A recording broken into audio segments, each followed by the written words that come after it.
Welcome to part 3 of this video series, exploring one of the sets from drum kit coordination patterns funk and rock. We're continuing our process here of developing coordination within a sort of funk fusion context. And previously, we've looked at the bass drum placements, we've looked at the snare drum placements, and we've looked at both of those things happening simultaneously. In this video, we're going to be looking at the final instance of that, the linear set on page 28. Now, as I said at the end of the previous video, the linear set refers to the linear patterns being played between the bass drum and the snare drum. That right hand on the hi-hat is still going to remain constant, so this doesn't comprise true linear playing. There will be some instances of synchronicity. There will still be some instances of synchronization, but that's okay. We're dealing with sort of linear-esque patterns between the bass drum and snare drum. And as far as they're concerned on page 28, these essentially take the form of rudiments. So if we take our bass drum and snare drum as the voices playing the rudiments, the right foot essentially replaces the right hand. So we have a single stroke roll, a double stroke roll, a paradiddle, and so on. So as always, our first goal is to run through this set and become very, very familiar with the actual physical act of executing these patterns. So I'm just going to start with A at the top and run through them. So in order, for those of you without the book, we have single strokes, forward and backwards, double strokes, forward and backwards, inverted double strokes, forwards and backwards, paradiddles, inverted paradiddles, reverse paradiddles, and then single strokes combined with double strokes and things like that. You'll hear it as we go. So this is A to P, the linear set from page 28. I'll do each one a couple of times.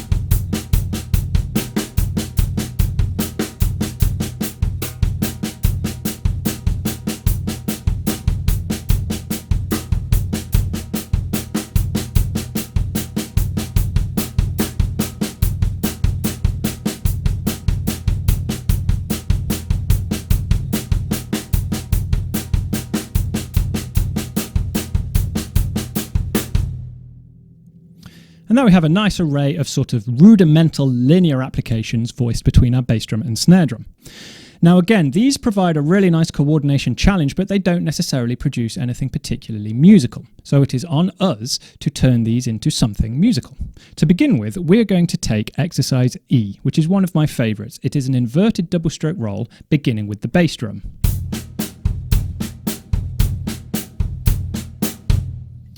Now, in my experience, this is one of the most useful and most underutilized patterns in this genre of drumming, because once we start to speed this up, I'm going to apply these as ghost notes to begin with. We get this really nice holding pattern. I'll show you what I mean.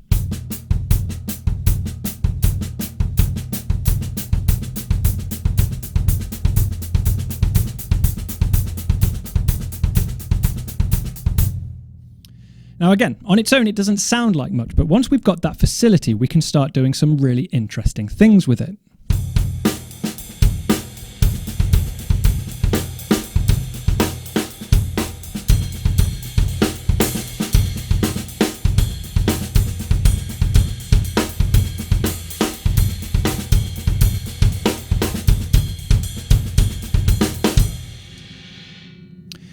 Now, all of that stuff essentially is utilizing these linear patterns based around that inverted double stroke roll that I just talked about. We've got this thing happening.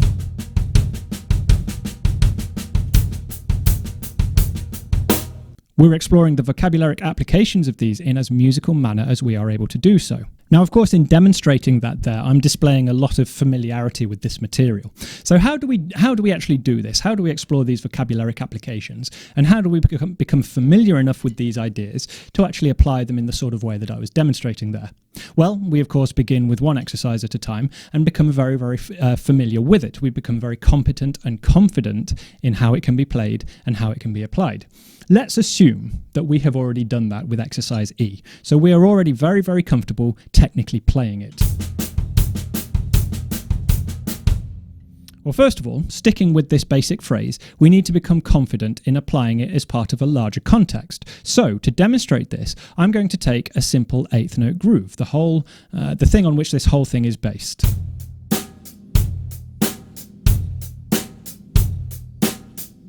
Now, any of those parts of the bar can become this phrase from exercise E.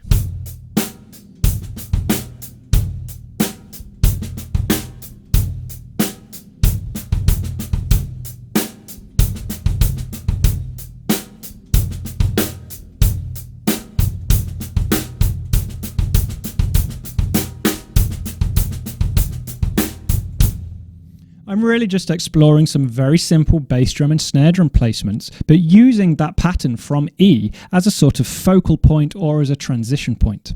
Next, and this is where it really starts to get interesting, we can start combining it with a pattern from elsewhere in the set. So picking one at random, let's go with the paradiddles, which we find on exercise G. So the paradiddles on their own are simply playing paradiddles between the bass drum and the snare drum.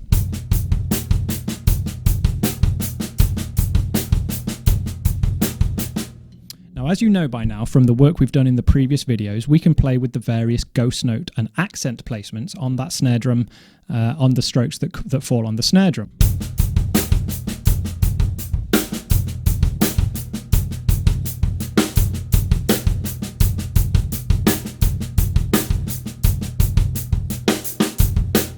And it starts to give us some nice syncopation. Let's assume we've already done that, and let's start tackling the actual combination with E now. So let's first of all simply play E and G as part of a two-part combination.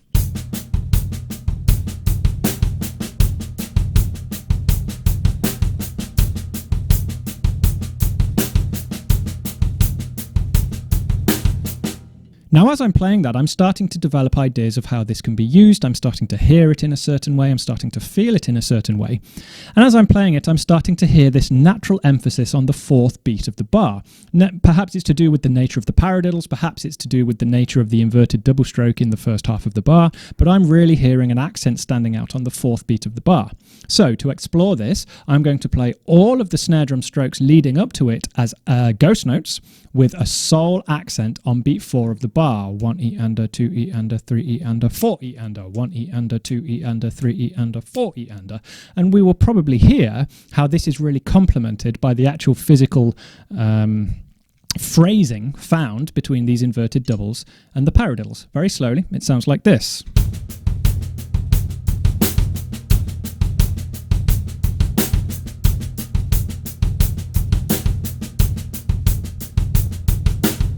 Speed it up a little bit now and see where we can go with it.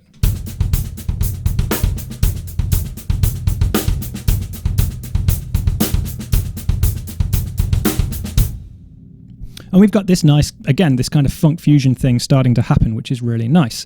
Now, as we explored previously, these don't necessarily sound good totally in isolation. These become part of a larger improvisational vocabulary on which we can call as part of a larger context. So now, with that particular combination in mind, I'm just going to improvise for a little while and see if I can start working it in as part of a larger pattern.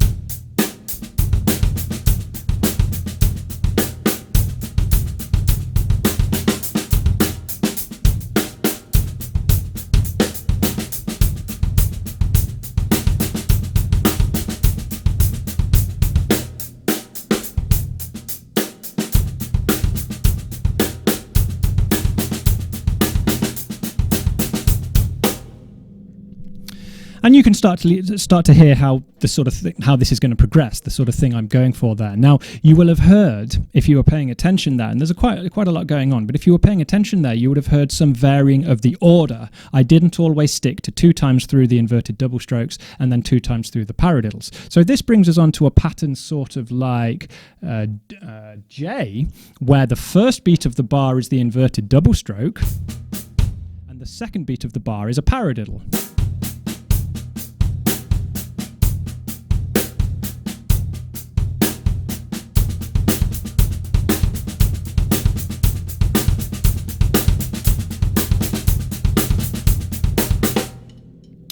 So to my mind, because I'm familiar with this material and as part of the process of practicing this, I'm very familiar with those two pieces of vocabulary. I'm very familiar with playing the inverted double strokes between the bass drum and snare drum, and I'm very familiar with playing the paradiddles, especially with that accented stroke on the snare drum.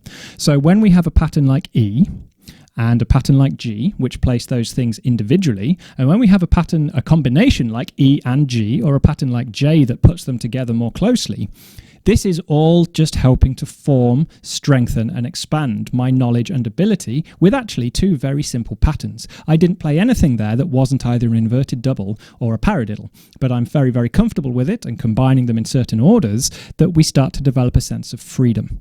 And that is really what we're going for here.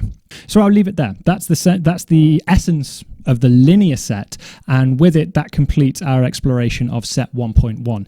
I hope this has given you some things to think about. I would encourage you to explore the book if you're interested in taking this sort of thing further. There is a free sample available on the website. And also on the website, I offer drum tuition, both in the studio and online. I offer full intensive study days. There's my array of publications and everything from jazz drumming to snare drumming. And I'd happily hear from you just to say hello and have a chat with you. So please let me know how you're getting on. I hope this series has given you something to think about.